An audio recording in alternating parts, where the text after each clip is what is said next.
Prueba formal de validez. En el momento de cuestionar la validez de un argumento, no se basa solo en cómo suena el mismo o si a nuestro parecer la conclusión sí se deriva de las premisas, ya que este no es una prueba suficiente de la validez del mismo. Por esta razón, existen dos métodos para demostrar la validez de un argumento, el método semántico y el método sintáctico, los cuales explicaremos a continuación. Método semántico. En el método semántico se dice que un esquema de argumento es válido cuando es imposible que las premisas sean verdaderas y la conclusión falsa. Para determinar si esto es el caso, se supone la verdad de las premisas y aplicando las definiciones de verdad, se intenta deducir la verdad de la conclusión. O también se supone que las premisas son verdaderas y la conclusión falsa. Y aplicando las definiciones de verdad, se intenta deducir una contradicción. A esto se le puede llamar reducción al absurdo. En la lógica proposicional, un método alternativo es transformar un argumento en su correspondiente fórmula y construir una tabla de verdad. Si la fórmula resulta ser una verdad lógica, entonces el argumento es válido. Esto se debe a que vale el teorema de la deducción y su converso, pero también a que la lógica proposicional es decidible y por lo tanto siempre admite de un procedimiento algorítmico para determinar si una fórmula cualquiera es una verdad lógica o no. Ejemplo de método semántico. Si tu hermana no pasa el examen, estarás en graves problemas. Entonces, el primer paso del método de tablas de verdad es identificar las proposiciones atómicas que componen la proposición y asignarles una variable. P, tu hermana pasa el examen. Q, estarás en graves problemas. De esta manera, podemos formalizar el enunciado anterior con la siguiente fórmula. Entonces, nos dice que si P y Q son ambos verdaderos, como nos muestra la fórmula, también lo es.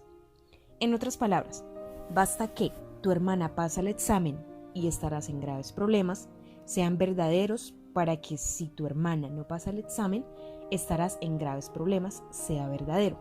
Es decir, una condición suficiente para que la proposición bajo análisis sea verdadera es que tu hermana pase el examen y tú estés en problemas en el futuro.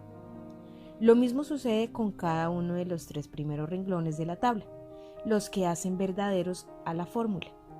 Basta que P sea verdadero y Q falso, o que P sea falso y Q verdadero, para que la fórmula sea verdadera.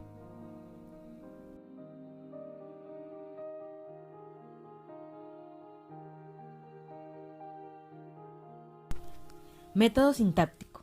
En el método sintáctico se dice que un esquema de argumento es válido cuando existe una deducción de la conclusión a partir de las premisas del argumento y los axiomas del sistema, utilizando solo las reglas de inferencia permitidas. En un sistema de deducción natural, es como el conjunto de axiomas es vacío. Un esquema de argumento será válido cuando exista una deducción de la conclusión a partir de las premisas, utilizando solo las reglas de diferencia permitidas. ¿Acaso no implica esto que este tipo de métodos no son en realidad completamente formales? Buena pregunta, pero difícil respuesta. Para responderla, es necesario señalar que los métodos sintáctico y semántico no solo son métodos formales distintos, que parten de intuiciones metodológicas distintas, sino que también tratan de capturar la noción de verdad lógica de manera distinta, a través de la aprioricidad en el caso de los métodos sintácticos y a través de la necesidad en el caso de los métodos semánticos. Ejemplo de método sintáctico. En otras palabras, los métodos sintácticos optan por una definición de verdad lógica. Tenemos A, que es posible determinar la verdad de P sin apelar en lo absoluto al mundo. B, de cualquier manera como fuera el mundo, P sería verdadera. P es verdadera en todo un mundo posible. Ejercicio. Los hombres mueren. Sería nuestra premisa número 1, que sería igual a P. Ernesto es un hombre. Sería nuestra segunda premisa, que sería Q. Por lo tanto, Ernesto muere. Sería nuestra conclusión.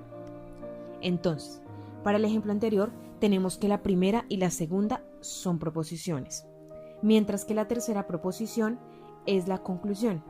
Si evaluamos este argumento deductivo, tenemos que las premisas son verdaderas y que su conclusión también lo es. Además, es un argumento válido utilizando el método sintáctico, ya que de las premisas se obtiene la conclusión del ejemplo.